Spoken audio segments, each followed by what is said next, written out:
మామూలుగా గృహిణి అంటారు కదా సార్, గృహిణి అనే విషయానికి వస్తే మీరు హౌస్ వైఫా అంటారు. ఎంత సులకనగా అంటారు సార్.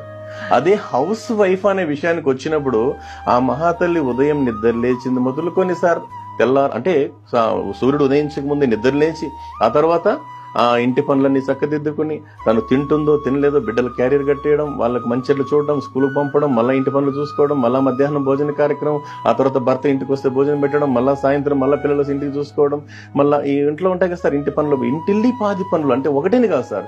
ఇల్లు శుభ్రపరచడం కావచ్చు, పాత్రగానులు అంటే సామాన్లు కడుక్కోవడం కావచ్చు, లేదా చాలా పని ఉంటుంది. ఇవన్నీ చేసిన తర్వాత అదే అన్నారు కదా సార్, మా గురువు నారాయణ స్వామి గారు చెప్తుంటారు మాటల సందర్భంలో, ఒక గృహిణికి జీతం ఎంత ఇవ్వాలంటే ఆ దేశ రాష్ట్రపతి కన్నా ఇచ్చే జీతానికన్నా ఎక్కువ ఇవ్వాలి అంటున్నారు సార్. అది గృహిణి యొక్క గొప్పతనం సార్. సార్ మీరు చెప్పిన దాంట్లో ఇంకొక విషయం ఏంటంటే, కొంతమంది ఇంత ఇంటి పని చేసి కూడా ఆఫీస్కి